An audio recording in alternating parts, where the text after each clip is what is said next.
Hey, what's up? This is Shane. And this is Rory. And this is Weencast. And we welcome you to a new episode. Yes, good evening, everybody. Hope everyone's doing as well as I am. Yeah. We have a very special episode planned. A couple of episodes, actually. This is going to be a two-parter. Before we get into this episode, we just want to remind everyone that we still have some of the Sound of Urchin digital downloads available. Either the albums of Rejoice or Black Castle still available as gifted to us by the amazing Chris Tomato from Sound of Urchin. I just wanted to give everyone a heads up. I am out of the bonus CDs. So there were a few bonus CDs included with the digital downloads at first, but he didn't send quite as many of those as he did the digital download cards. So first come, first serve, and those are gone. But I still have... All I got to say to that is, damn Gina. So those are gone. The lucky people who got them, but we still have some of the digital download cards for those albums. You're still going to get some amazing music, amazing bonus tracks. They still come with the bonus tracks, digital, and you get the stickers as well as our sticker and the signed liner notes by Tomato. $10 per album, either the album of Rejoice or the album of Black Castle, and just hit us up via email, weencastpodcast@gmail.com, or just hit us up on Facebook, and we'll set everything up. $10, that's shipped. It's right to your door. $10 even. You can't beat that deal with a stick. So hit us up if you're interested in some amazing Urchin music. Yeah, dude, it's worth checking out. If you haven't heard Urchin before, you should check them out. This is a great opportunity to do it and to support our podcast. Thank you, people who already have. All the money goes to the podcast. Absolutely. It's a win-win. So it's a triple win. It's a win-win-win. Yeah. How many? Yeah. I mean, come on. You can't even count how many wins. So we have a very special two-part episode. We were lucky enough to be asked on another podcast late last year, which is our buddy Kenny and his music podcast Earfloss. It's a music history podcast. It's a fantastic podcast. Everyone should check it out. Absolutely. So Kenny is an awesome dude, and every episode of his show revolves around a different musical act. So we were lucky enough to be asked by him to help him sort of cover the Ween episode, and we were totally honored and thrilled to be able to talk to him about Ween. And Kenny really made an amazing, concise podcast from our conversation. It's about an hour long. If you check out Earfloss, it's about an hour long, the Ween episode. We just had such a great time on the phone with him, and we talked for over 2 hours. So we really wanted to give our listeners a chance to hear our entire conversation, because we get into a lot of different stuff that was left out just for simple time constraints. Yeah, it was a fantastic conversation. It was so long my Bluetooth earpiece battery died and I had to go to a backup. Yeah, we started having some technical difficulties towards the end. It went on so long. Well, you can really talk about Ween all night, so it was really awesome to be able to talk for a couple hours. So we're really excited to share that with everyone in a sort of the more just as it happened kind of version. Absolutely. So we wanted to kind of present in a two-part episode, part one and part two, our whole conversation, kind of warts and all. So it might have been, it might be shrunk down a little bit just to close up some of the gaps where none of us are saying anything. But other than that, this is pretty much our entire conversation. So this will be the part one. Yeah, so everyone enjoy part one coming at you. Hey everybody listening to Weencast podcast. This is your old pal August Forming here, aka Fred Moore. And I want you all to tune in to my invitational radio show, WINV. It's recorded at the Invitational in New Hope, Pennsylvania. What I do is I select a invitational and I play songs from it. I narrate and tell stories. It's a lot of fun. So please sign up for my YouTube page, which is Fred Moore. And now back to Weencast Podcast. Hey, this is Kenny with Earfloss, a music history podcast. Earfloss is a bi-weekly music history podcast where each episode, me and a co-host, usually Natalia, take an in-depth look at a different band or musician from all genres and all times. We go into their life, their career, their history, and we talk about their music. You can find Earfloss on Castbox at castbox.fm or wherever you listen to podcasts. Can't wait for you guys to hear it. Check it out. Earfloss, a music history podcast.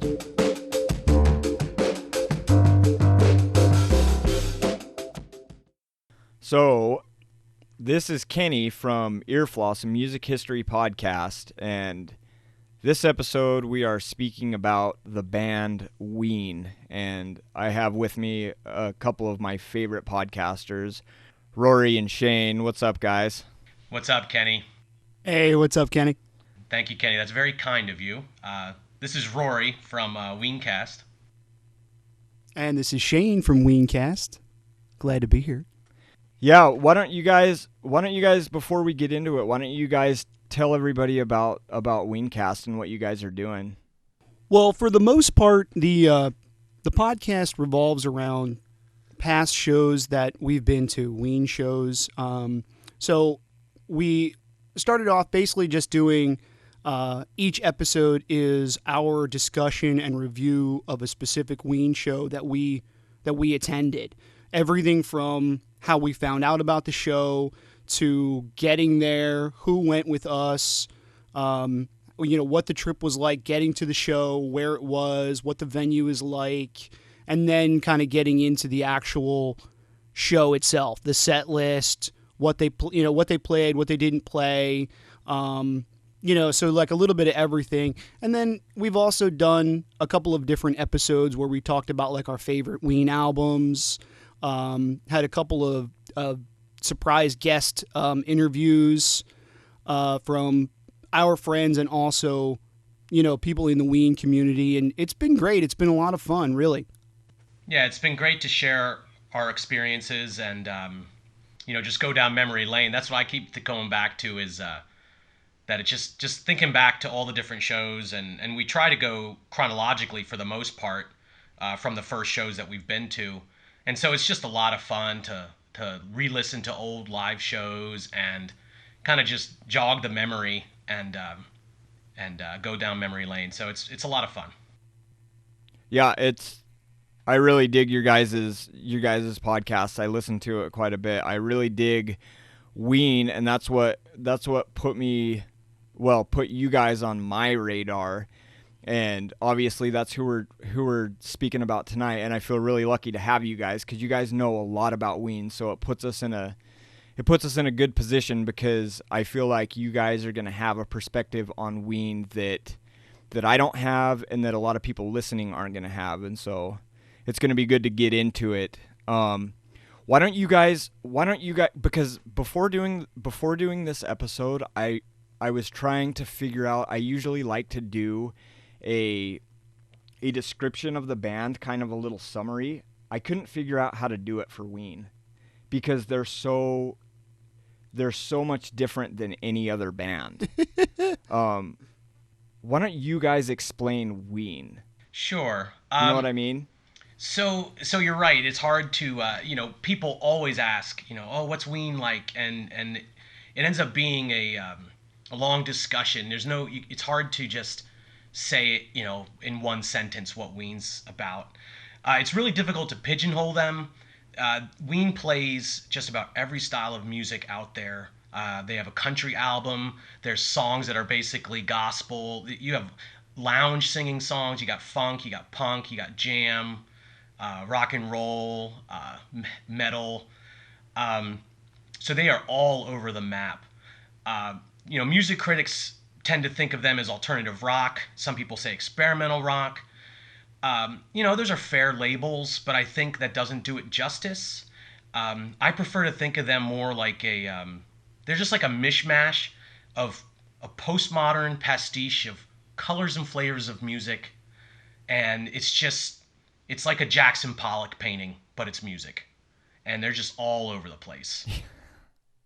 Yeah, that's perfect because I was gonna say that I was gonna say experimental rock, but you can't even classify some of it as rock. I mean, it's for sure experimental, and especially the early stuff, God, Ween, Satan, like that's experimental, but I don't know if I would classify it as rock. They're super. They are experimental. They use a lot of effects, like sound effects, and they're also super funny. Like, doesn't 12 Golden Country Greats only have 10 tracks? Yes, That is it does true. in fact only have 10 tracks, um, which is kind of one of the funny things. And that, it's interesting. That album's a perfect example of how they're not always just rock. And when that came out, that kind of threw everyone for a loop. All the critics, all the fans thought they knew who Ween was, and then they put a country album out and totally confuse everyone, which is totally their style. It's basically like a fuck you. Like, we're going to do what the hell we want, and we're not going to play by anyone's rules, which is actually one of the things I love most about Ween. There's always been, from the early days until now, there's always been like an attitude about it. And yeah, one of my friends at one point said, I think of it as sort of like fuck you rock. And I don't think I ever heard it put so perfectly before. And I was like, yes, So there's nothing that like they won't touch. There's nothing that they won't try. And it's like, if you get it, you get it. If not, oh well, fuck you. That's kind of like the attitude. I mean, it's just, and it started, I think a lot of it really started in like a punk rock DIY kind of, let's just get it Almost on metal. tape. Yeah, some punk, some metal, just, let's just get all of our angst and our rage on the tape and just see what happens. That's sort of like how it started, I think. Yeah, and I also would push a little bit back on the funny part, just to say that, definitely there's humor in some of their music, and it's absolutely a piece of the puzzle. But I think for Ween fans, for big Ween fans, when you're in that mode, when you're in the Ween mode, the songs transcend humor and they just become these moments that you listen to and you completely get into it, and it just becomes more about the song and how awesome the song is instead of haha, that's funny. I don't know if that makes sense. Yeah. No, for sure, because they're extremely talented musicians, and let's just talk about who they are. It's Diener and Jeaner, and those are their, I don't even want to say stage names. Those are their adopted Ween names, right? Can you talk about that a little bit? Like who the guys of Ween are? Yeah, so you got Dean and Gene, and Dean is Mickey Melchiondo, and Gene is Aaron Freeman. So they are stage names. They kind of took that from the Ramones as like an inspiration to have stage names, which to me already is like an awesome thing. That they're and it shows those punk roots. Totally. But yeah, so they took the names Gene and Dean, and took those stage names and became this persona. They're not just guys on a stage playing music. They are Ween, like they are Gene and Dean, and when they're on stage, they are those characters. And it's interesting because at this point, it's a 5-piece band, and but none of the other 3 have nicknames. Dave Drywitz on bass, Claude Coleman on drums, and Glenn McClelland on keyboard. So they don't have nicknames. There's been some people from time to time. There's a Mean Ween mixed in there back in the day. But in general, they're the ones that they're the two that have the nickname, that have the stage names, and the other guys just have their regular names. So it's always been, even though it's a five-piece band, it's always been about those two as the leaders that that create the music and lead the band every step of the way. Yeah, because without either one of those two, I mean, any one of the other three could fall off, and assumedly it'd still be Ween. But if Gene or Dean fell off, it would cease to be Ween. Yeah, and I mean early on, so they started back in 1984, way back in the day in middle school. You know, infamously or famously, they met in a typing class, and for a long time it was really just them two with a digital audio tape, you know, drum beat backing tracks, and just them playing everything. Mostly Mickey playing everything, with Aaron doing vocals and playing some rhythm and whatnot. And they had other, you know, people helping them from here and there. In particular, Andrew Weiss from Rollins Band. He did a lot of bass for them early on and was an integral part of the band for a while in the earlier era, God, Ween, Satan, and the Pod and whatnot. But so for a long time, it really was just them two. And it wasn't until you get further along into the 90s that it becomes the five-piece band. I think that's one of the things that's really unique about them, especially when you go back and you look at the early days, the fact that it was just the two guys and they actually put on a live show. So like when you go back and you look at some of those early shows, especially one of the clubs that they played a lot was City Gardens in Trenton, New Jersey. And a lot of those shows, they opened for like legitimate, you know, bands, legitimate punk bands from the time, and it's just the two guys. I mean, I think there's a lot of other bands over the years that have had, you know, sort of their driving forces, like, okay, well, these two guys are really the main guys, but then they would add other musicians or whatever. But these guys actually went on stage with just the two of them and the backing drums, the DAT tape, and actually put on a show. So, I mean, there really isn't that many bands over the years that, you know, could say that. I know there is a handful of them that have become popular, but that was sort of one of the unique things about them is it was just them two, and that's what you got.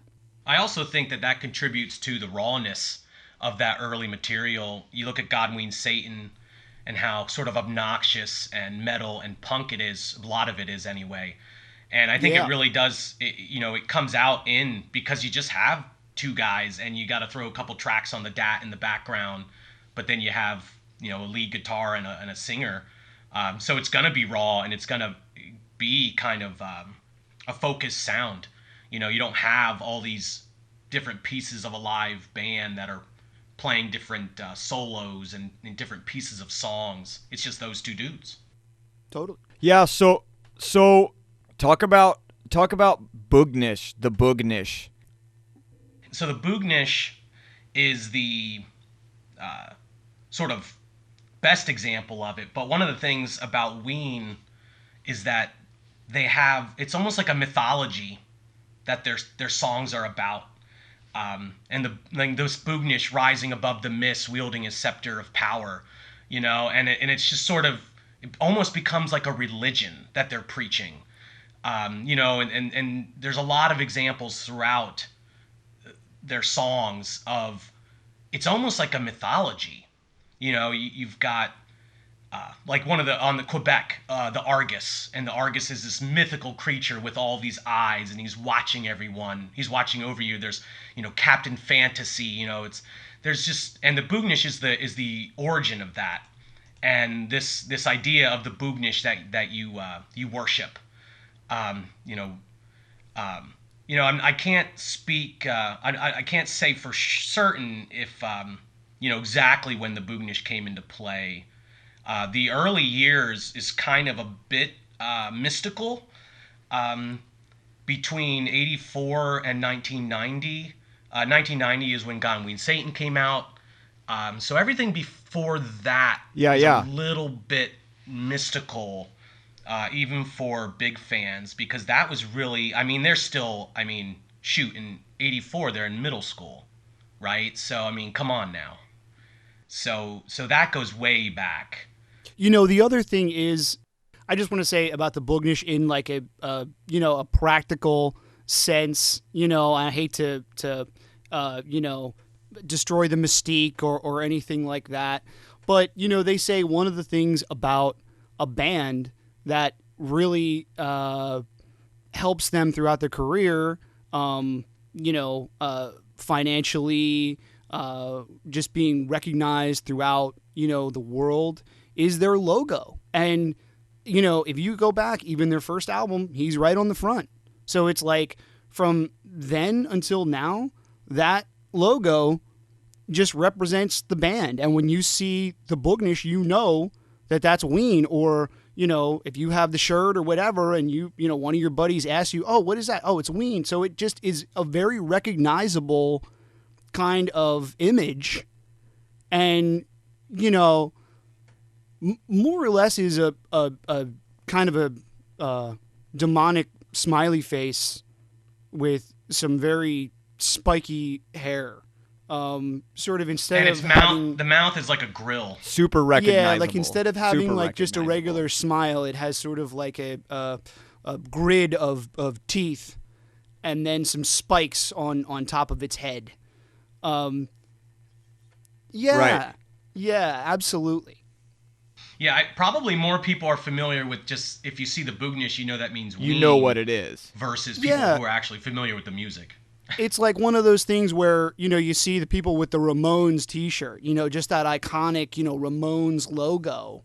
And it's like, have those people, what it is. It's like, have you even really listened to the Ramones? It's like, probably not, but they got the shirt. You know what I mean? And it's just, that image is Ween. That represents Ween. And it's always worked. So I just pulled up the self-released demo, the 6 cassette in the 80s, and it's Mr. Slack, Crucial Squeegee, and then in 1987 it was Axis Bold as Boognish. And so yeah, I think the Boognish has been with them since at least 87. Totally. Yeah. Yeah, it goes pretty much to the beginning. And I have to say, it's one of those things, anytime I see someone with a Ween shirt with a Boognish, if I see a Boognish, I have to stop whatever I'm doing and hail that person. Oh, of course. No just question. Last year, I was walking downtown, and there was a mother, father with a 7-8-year-old kid, and the kid had a Boognish shirt. And of course, I'm 40 years old. Hell yeah. But Hell but yeah. I immediately go to this girl and I'm like, Boognish rules. And the parents are kind of like, what? And then they realize that I'm talking about the Boognish shirt, Boognish on her funny. shirt. And then they realized it was totally cool that this 40-year-old dude was like Yeah. talking to their 8-year-old. Out of nowhere. Or at least I think it was cool because they sort of smiled and laughed. But anyway, you have to. If you see a Boognish, you have to acknowledge it. Totally. Yeah.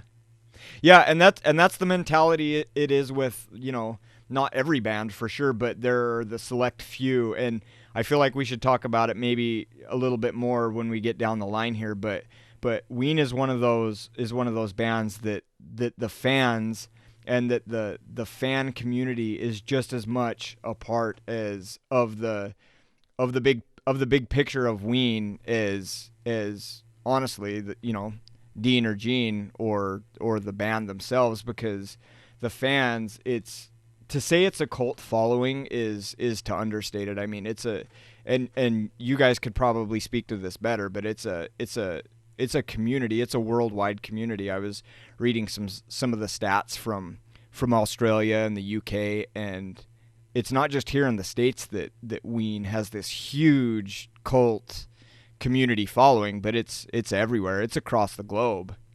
Yeah, and they in the early 90s started touring overseas too, which is kind of wild. Just two guys and a DAT, and they're in Europe touring, from the States. So that's pretty wild. I would put it a little bit a way that I could phrase that as far as the fans and the cult following for myself. and this varies from Shane, but you know, I've been to other shows. I've been to some Dead shows. I've been to, you know, very Bob Dylan. I've been to Bonnaroo. I've been to some shows. Yeah. But 99% of the shows that I've gone to are Ween shows. Like, I go to Ween shows. I don't go to concerts. I go to Ween shows. You know, and Shane's different. So Shane's been to, you know, a lot more shows than I have besides Ween. You know, like, if you take Ween out of the equation, Shane's been to a lot more shows than me. But I go to Ween shows. Like, that's what I do. You know, it's like seeing the fans like throughout the years. I mean, you're absolutely right. It's you know, it's beyond like a cult status, you know. But there was a certain time where, you know, there was like an attitude among the fans as well. And, you know, I was guilty of it. Or basically it's just like, you know, are you as hardcore as I am? You know what I mean? And you know, it just was, you know, or just a rabid, you know, fan base. And it could, you know, it could get a little ugly at times. And I think in the last, I'd say between 10 and 15 years, that's kind of, you know, eased off a little bit, because it's like, okay, the majority of the fans have, you know, grown up with them. Again, you know, Rory and I are the same age, so, you know, we're grown adults at this point. It's like, okay, you know, let's calm it down a little bit. And you see some of like the younger fans getting into it. So it's like, you know, kids and, you know, just teenagers, people who are growing up getting into music, and they're finding out about it, and it just keeps like going on. One of the other things about them that's so interesting is there isn't really like a time stamped to it. There isn't really like, you can't, we talked about this on our show a couple of times, you can't really pinpoint it as like a 90s thing. I mean, yeah, they you know, their career for the most part was done in the 90s, early 2000s. You know, they released the majority of their albums, but the music is so diverse, so it doesn't really get like dated. So every so many years, you just see these new fans come up, and it's just like one of those things that every teenager who, you know, goes down like an alternative music rabbit hole is probably going to, you know, pick up some Ween at some point. And it just, there it is. You know what I mean? Yeah. Well, in redoing the research for this episode, I went back and I listened to God, Ween, Satan, and The Pod. Nice. Their first couple albums, and to be honest, I refell in love with Ween because like you say, yeah, the music is so it's so, you could listen to it in the 90s or you can listen to it in 2019, and it sounds, I mean, the guys were way ahead of their time, but it sound, you couldn't place it. I couldn't say whether God, Ween, Satan was produced and released in 2018 or in 1992. Or like 1979. You know what I mean? I mean, shit, it's like, it could really be all over the place. Yeah, right. Well, one of the things I'll say about God, Ween, Satan, and I actually, you know, just re-listened to it in preparation for this podcast. One of the things I'll say about that album is not only does it not have like a specific kind of time frame like associated with it, but, you know, all of like the groundwork is there. You know, I mean, yeah, there's a lot of short, you know, sort of like punk rock tunes or whatever, but it's so diverse that it kind of is like a representation of what their career would become, because there's a lot of, you know, longer, you know, funk type stuff on it too. And, you know, it just goes from one kind of song to the next, to the next, to the next. You know, there's no specific length. It's not like you can say every song is within 2 to 4 minutes long. It's like, no, there are songs on it that are, I don't know, a minute and a half up to, I don't know what the longest one is, 8 minutes or 9 minutes. LMLYP so it's like is about 8 minutes. Yeah, it's just, there's no rules. You know what I mean? You're talking about God, Ween, yes. Satan. Yeah, Right? God, Ween, Satan, and you have, you know, like Birthday Boys on God, Ween, Satan, and that's like a sweet, somber song. You know, and that's where when people start talking about them as like a joke rockers, you know, and I feel like they just totally discount this really profound and sort of somber side that they can have. You know, you got Birthday Boys on there, and that to me, like we were saying, how there's a little bit of everything on God, Ween, Satan that presages their whole career. I mean, that's part of it. Like, it's not all, and Don't Laugh, I Love You is I was just a going to little say bit that. funny, but it's really just a sweet song. It's a sweet song about loving someone. Totally. And so yeah, every little piece is on. Godwin Satan's got a little bit of everything, and it's all kind of like the proto.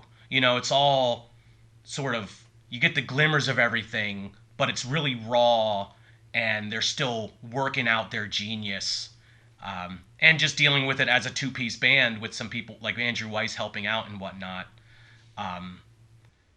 So they have it. It didn't get dynamic.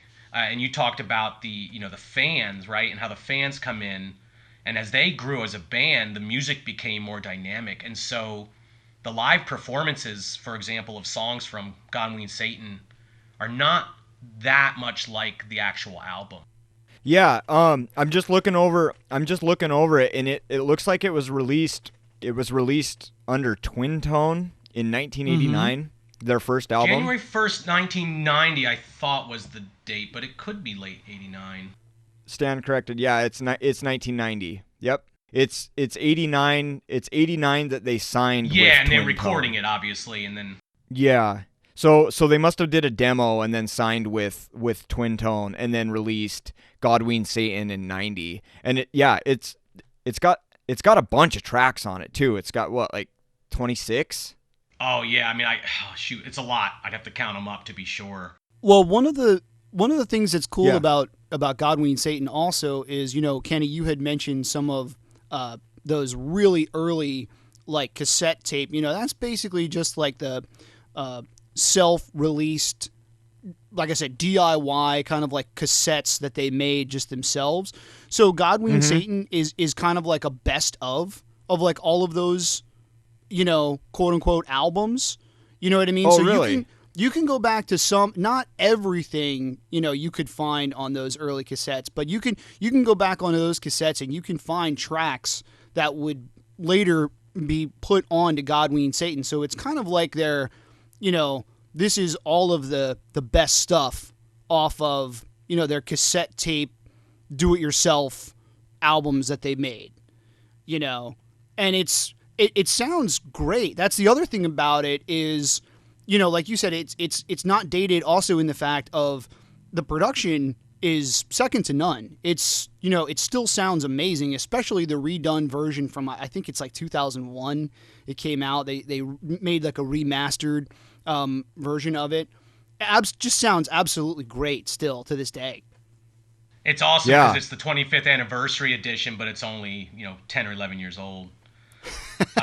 If I could add, as far as Twin Tone, sorry. As far as Twin Tone, I believe the way it went down is they were actually opening for another band, Skunk, at City Garden, I believe. But they were actually opening, and Twin Tone was there to see Skunk, and then they saw Ween open for him, and they signed him that night.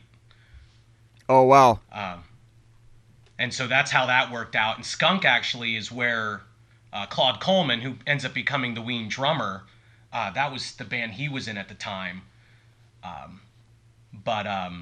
Oh, very yeah, cool. so the second the record label saw him, they were like, we have to have these guys.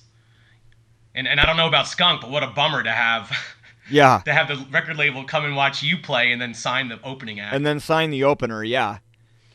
And then I'm looking at it here, and then in '91 they released the Pod. I watched an interview with Dean. He was talking about how the Pod got the name, but it looks like they went under a different record label. I'm kind of a nerd for this stuff, for the dates and the labels and stuff. Do you guys know what the deal is with that? With it looks like they were recorded. The Pod refers to the where they were living at the time. The apartment or the flat they were in, they called the Pod, I believe. So that's where that comes from as far as the name. Shane can probably say more about the record label aspect of it. Looks like it was Shimmy Disc. Well, Shimmy Disc label. Yeah. So the original CD and the original vinyl record came out on Shimmy Disc. I don't really know too much about them. I think it's just another sort of like small, like indie label. I know that in some of the interviews with Diener, he speaks about, that's sort of like the start of like the lo-fi era, just because there wasn't the money to spend on the production of it. So it's kind of back to the like, well, let's just do it ourselves. It's just them with like the 4-track.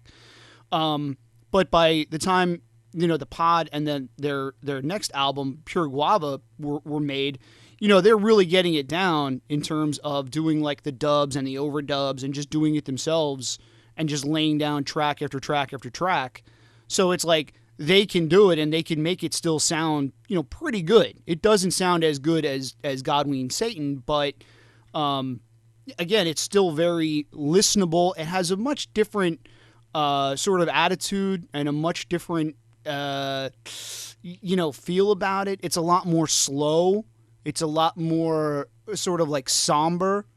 It still does have some upbeat and, punk type songs in it. Also has some really pretty songs. A couple of really beautiful songs also, but it definitely has a much more slow kind of feel than God, Ween, Satan. Yeah. Well, I was going to say my I don't remember what song I was playing, but usually when I play Ween, my wife does not like Ween, like even a little bit.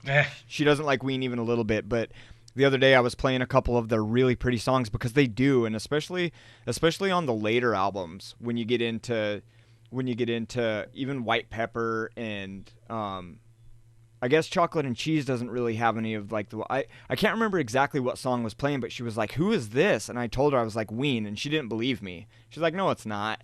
I had to show her that it was Ween, and she was like, "I might like Ween." I was like, "Yeah, I know you might." Everybody likes Ween, they just don't know it.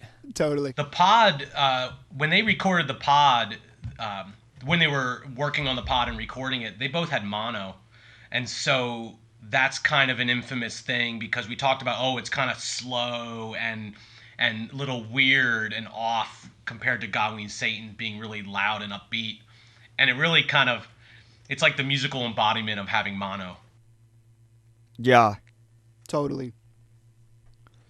So we're not going to be, if we can't go over I'm looking down my notes here, and there's a lot of information here, and I don't think we're going to be able to go over every single album, but I wanted to get to a couple things. I wanted to get to when they signed with Elektra, because don't they stay with Elektra all the way through to the end, or did they switch again after Elektra? Because they signed with Elektra for Pure Guava in '92, right? Which was their third album. Yes, that's correct. Yep. And then did they stay with Elektra all the way through? I'm pretty sure that Elektra actually dropped them. I think it was after White Pepper, and then their last 2 studio albums would be on 2 different labels after that. So the bulk of their most popular material, I would say, is on Elektra and was distributed by Elektra. Yes. And then after Elektra, they also had their own record label, Choco Dog Records, that they released some live sets and self-produced items that they did as well. Yeah. I was just going to say, I was just agreeing that we don't have time to cover every single album.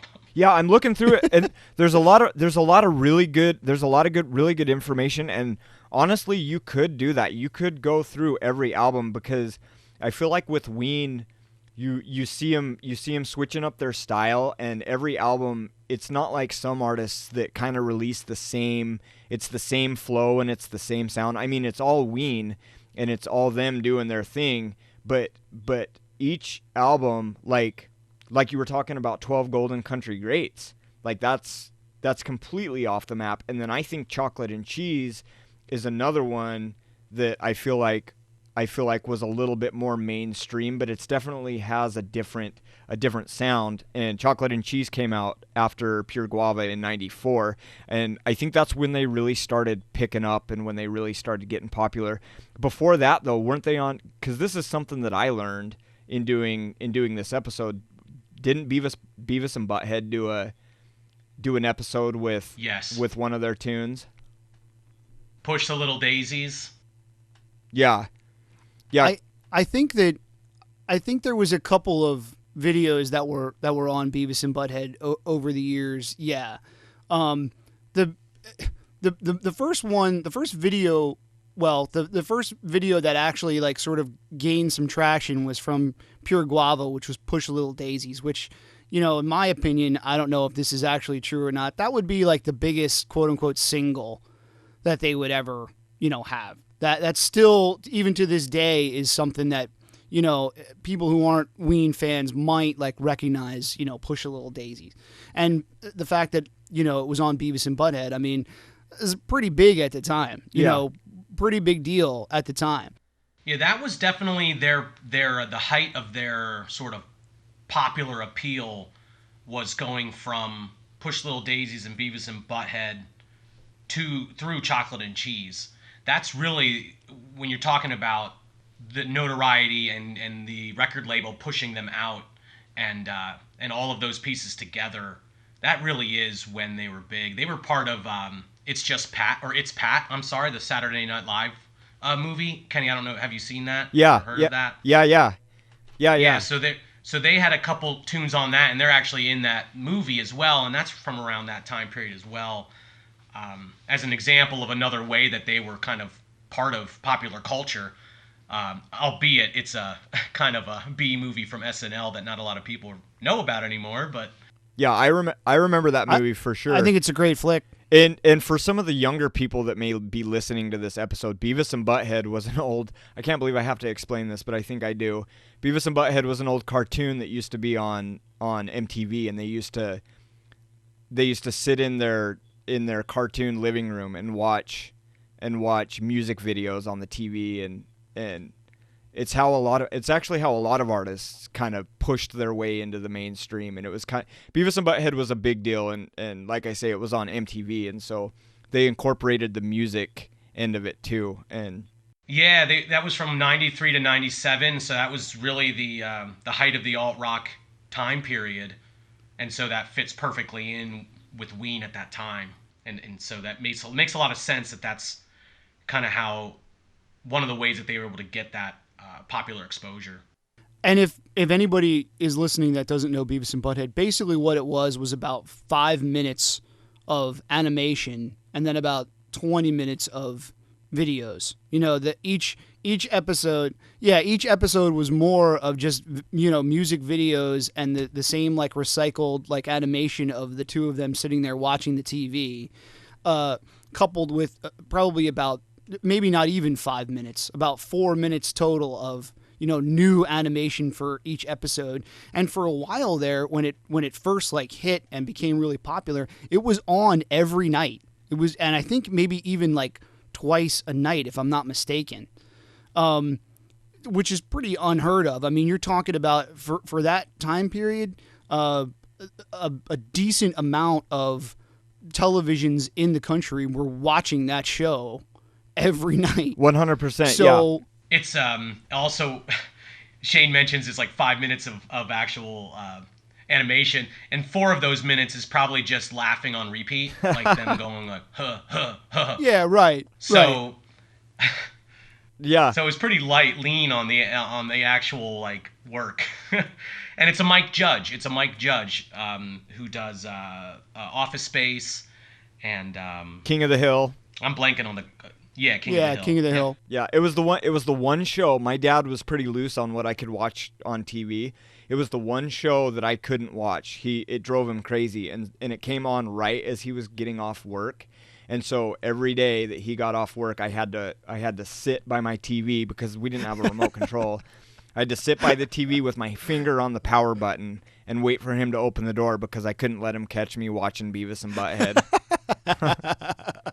That's great, man. That's great. Well, to be honest, I wasn't a big Beavis and Butthead fan, but when I discovered that Ween had, you know, some songs on there, it was like, all right, I got to watch some Beavis and Butthead just to see if I can catch the Ween video. Well, if you go back and you look at that era, you know, between Pure Guava, so they made Push a Little Daisies as a music video for Pure Guava. And then in 1994, Chocolate and Cheese is released. And, you know, you can kind of tell when you go back and look at the history of it, Chocolate and Cheese is like the first and only time between the band and the record label. They obviously were really trying to like push this thing. I mean, you're talking, this is like the height of alternative rock. So it's like you got the Flaming Lips, the Pixies, the Chili Peppers, like all the other like alternative rock bands of like the early 90s. I mean, that's when they're really like, they're hot. So between the band and the music label, the Elektra, we don't really know who's pushing what and for what reasons, but there are 3 videos that are made. So it's Voodoo Lady, I Can't Put My Finger on It, and what's the other one? Freedom of 76. Yeah, Freedom of 76. So there's 3 videos that are made, and that you could tell that they were really trying to like push this thing. And again, like a couple of the videos wind up on Beavis and Butthead, and it, they sort of scratch the surface of hitting like the mainstream notoriety, but it doesn't really happen. And then I think, you mentioned Golden Country Greats is what comes after that in 1995 or 96. And it's just, I know the country album tour was in 1996, and is just completely like off the radar. There's no videos. There's no quote unquote single for it. If there was, it never, maybe it got some college radio airplay or something like that. But it's just, again, between the band and the record label, we don't know who's pushing what, but it's like no one's pushing anything for that.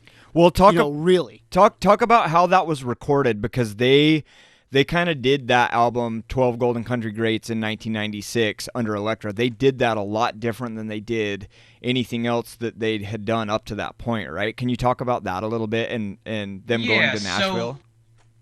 I'll start with that, and then Shane can kind of chime in. So Golden Country Greats, just to, that's what they came up with after Chocolate and Cheese, and it threw everyone for a loop, and I don't think anyone knew what to make of it, right? And then shortly around that time, you kind of have the alternative rock scene collapsing, and then it's like, and then how does Ween continue their popularity? And so that's kind of interesting how they had this peak of popularity with Chocolate and Cheese, but then they kind of say fuck you to everyone and make this country album. So one of the things that was happening is Andrew Weiss was he was helping the band with bass. Early on it was always Dean and Gene, but then they met Andrew Weiss through the Rollins band, because they would open for Rollins band and in the late 80s and whatnot. And he was helping with the bass, and he was doing production and mixing for them. And he was becoming more and more of a part of the band. And so when they were done with Chocolate and Cheese, it kind of got to a point where I think it kind of was Diener mostly, but probably both of them, that they didn't have a problem with Andrew. They loved the guy, but they're the band leaders, Dean and Gene. And with all due respect to Andrew Weiss, if he continued to be this large bass, large part of the band, then the two, Gene and Dean, would have to cede control. And then it wouldn't be them leading the band, it would be the 3 of them. But it had always been supposed to be about them too. So there was kind of this moment where they sort of had to have a little bit of a breakup with Andrew Weiss, although he continues to help with production, not on Country Greats, but on other albums, The Mollusk and others after that. But they kind of had to cut him out of the musical aspect and saying, look, you're not going to be a part of the music anymore. And so it almost sort of it became this, hey, we can sort of maybe delay having to tell him, or kind of let's just go off and do this thing in Nashville so we can kind of avoid all of that and do our thing. And they went down to Nashville. It's a whole lot of session, actual legitimate country musicians down in Nashville that play practically all of the music on the album. But they went down there and they said, what the hell? We want to do this We want to do something totally different than what people are expecting. Get out of our comfort zone and do this cool country album. And so that's kind of how that came about. Well, I mean, it's one of those things where I think the whole like joke rockers kind of like comes from, or at least, you know, it kind of continues on with, you know, the perception of them of like, oh, you know, they're just doing that to be funny, or they're just doing that to be crazy because, you know, they're fucking Ween, and, you know, it's just a bunch of crazy dudes. And but, you know, you listen to the country album more than once and you're going to realize it's just amazing. It's it's amazing. You know, it's legit. It's one of my favorite albums. Legit. It is absolutely. We had a podcast that we kind of ranked our top 3 albums, and I put it in my top 3, and that's controversial. That's totally controversial. I'm not saying I get hate for that, but I think a lot of people disagree with me. But I just think it is brilliant, and I mentioned the word before, but postmodern. It's like just totally upends what you expect out of them, and the songs are brilliant. They are, for the most part, all or most of them are legitimate country songs. Yeah, that they're not meant to be. They're not meant to be. They're sincere, I think, is the way to put it. They sincerely made these country songs. It wasn't meant to be a joke. And a lot of people thought it was meant to be a joke, but it wasn't. It was very sincere that they wanted to do this. And so many of the songs are very much like real country songs and brilliant. Remind me to ask you what you ranked number 1 at. After we get towards the end, I want to hear both of your guys's number 1 Ween album. Well, you know, just let me just finish my thought on the country album. I mean, talk about being ahead of its time. I mean, you know, again, this is still in like the alternative rock days of, you know, the mid to late 90s, and this is what Ween, you know, releases. So I think even people who may have been fans of, you know, Pure Guava, Chocolate and Cheese, you know, the stuff that would come before it, you know, probably heard that and were just like, what the fuck is this? You know, it took you a couple of tries. It took you a couple of times to sort of like get into it. But I think now it really has like gained its due. You know, they had a tour a year ago or so where they played the whole thing for at least a few shows. I don't know how many off the top of my head. And I mean, the country album has really found like its fan base. It's no longer that sort of like black sheep of like the Ween catalog, you know? Dude, I'll tell you that's how I discovered Ween was 12 Golden Country Greats. A buddy of mine gave me that CD, and I was on board. And then it was, I think, Chocolate and Cheese after that, but 12 Golden Country Greats, that's what I think I was 17, so that would have been 99 or 98. Mm-hmm. And yeah, it's definitely one of my favorites, but I'm not as immersed in the Ween scene, if I may be so bold. It's bold as Boognish. Now we both Shane and I first discovered Ween during the Chocolate and Cheese, when Chocolate and Cheese was the most recent album. And so Golden Country Greats came, you know, we got into Ween and we're like, this is an awesome band. And then Golden Country Greats came out. That was like the first album to come out while we were already fans. And then that was also the first tour that we went to see them, because that was the first opportunity to see them. Oh, it's the Golden Country Greats tour. So you guys were on board. You guys were on board early. You guys were into it like in the golden days of Ween. Yeah, we can't claim to go all the way back, but yeah, you know, we got in. You know, we were both in. I can't think of what grade at the time, but high school, and yeah, I mean, that's when we discover we're from southeastern Pennsylvania, so we're in the general region. We're in the region of where Ween's from, so they were kind of a local band for us, and yeah, we got into it, you know, at 95 or early 96, and yeah, and so it always holds a special place for us because it was our first show, and it was at the Trocadero in Philadelphia, for people out there that are familiar with Philly. And it's a small venue, and it was not even close to being full. So it was such a small crowd, and they had a country band. It was them two, and this is before they had the full 5-piece band formed yet. So I know it was them two. I don't know if Claude was on drums for that show. Shane, you may have to help me with that. He probably was. It probably was Claude, yes. Because Claude Claude came on board in '94 as far as a drummer for the band. But everyone else on stage were just the dudes from Nashville.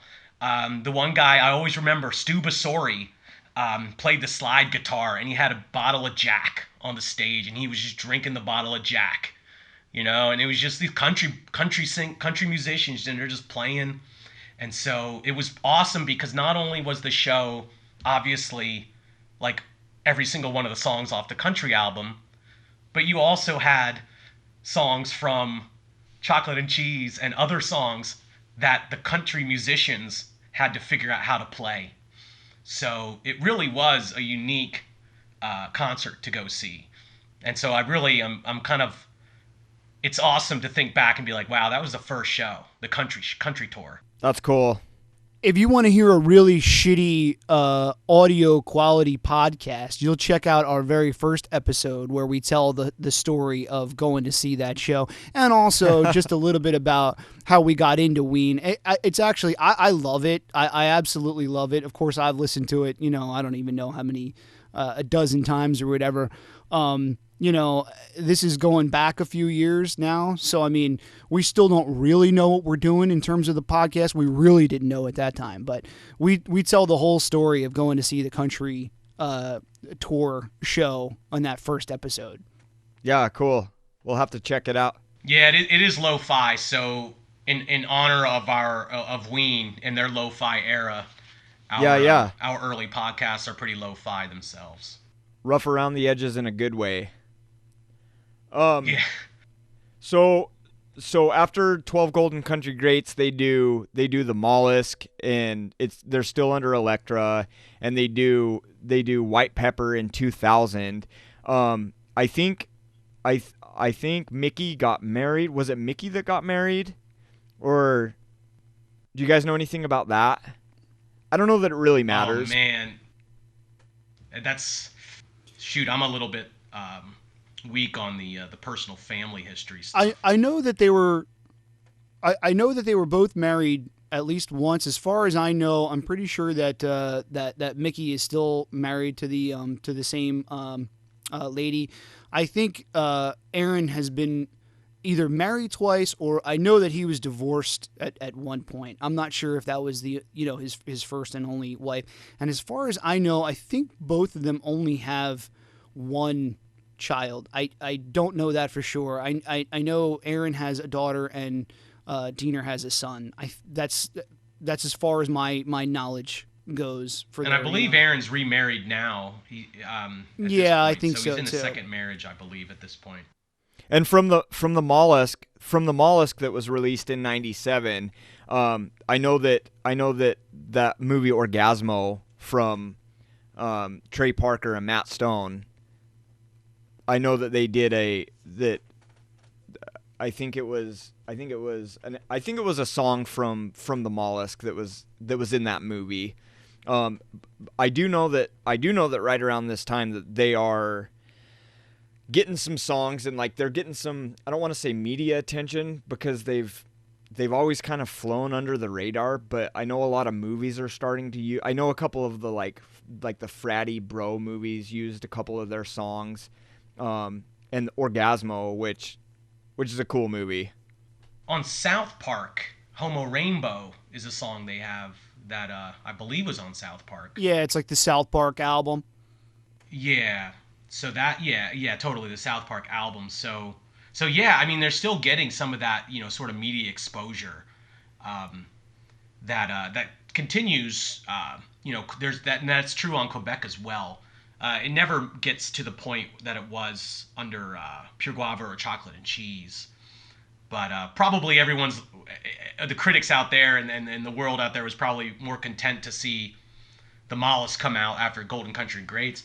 Although, to be honest, that also threw everyone for a loop, and people didn't know how to take that at first, because the Mollusk is kind of this collection of sea shanty songs and these crazy old folk tunes of the sea kind of thing, and coming after Golden Country Greats, people started to think, who the hell are these guys? They just do these like crazy concept albums, and they never even intended it to be a concept album.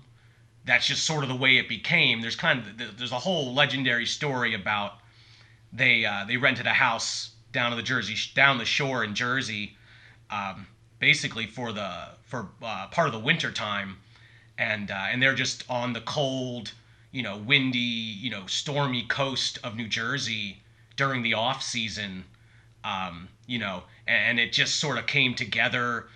Aaron had a book of old folk tunes, like Irish folk tunes or something like that, and next thing you know, they're just recording these songs that all sort of have this flavor to it. And again, it's one of those things where it was all sincere. They didn't come into it saying, we're gonna, make all these songs about mollusks and the ocean and all that. That's just sort of how it became. And people look at it and think, they're just joking and they're just, what are they doing? It's like, no, dude, you are totally misunderstanding what we're doing here. Yeah, it's a really good album, The Mollusk. It's really dark too. And I know I said it earlier in the show, but it's another one where they go, it's completely different from the album before. And I feel like they do that with every album. They really bounce around, kind of like their songs do, because when you listen to an album, especially the earlier stuff, when you listen to an album, you can go from one song that's heavy on guitar and it's really punk rock and it's really up tempo, and then the next song will be a slow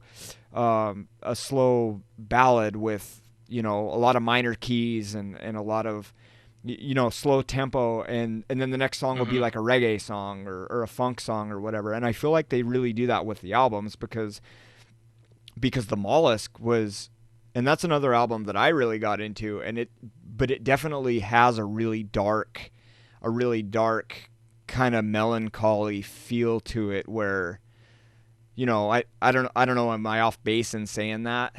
No, I think that's definitely a part of it. I mean, you got song like Cold Blows the Wind, right?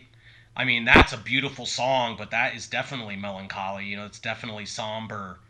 But you also have like I'll Be Your Johnny on the Spot, which is kind of like a punk song, and the Blarney Stone, which is just really ribald and ridiculous, especially live. I mean, they just go ridiculous with that, talking about nut sacks and pimples on nut sacks and all kinds of ridiculous stuff, and bloody piss and all kinds of things.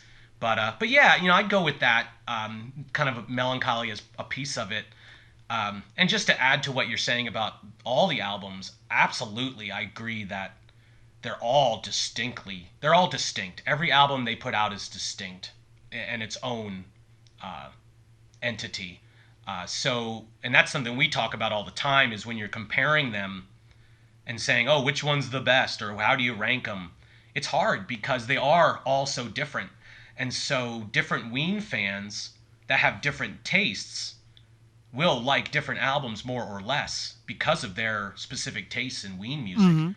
Some people like the metal punk Ween stuff more. Some people like the melancholy somber stuff more. Some people like the funk.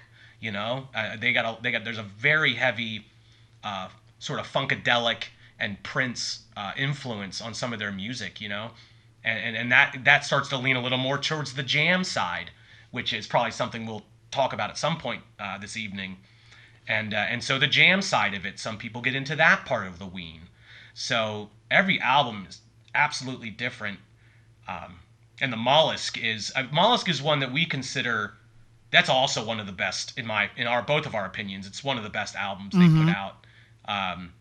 And while I agree that melancholy is part of it, there's also, it's just got a lot of variety.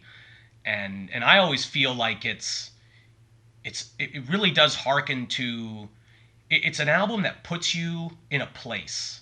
And when I listen to it, I truly feel like I'm in a mythological country that is by the ocean with mythological creatures like the golden eel, Buckingham green, like there's, this, polka dot tail, whales with polka dot tails, and you feel like you're in this mythological country by the ocean, and it just puts you right in that place.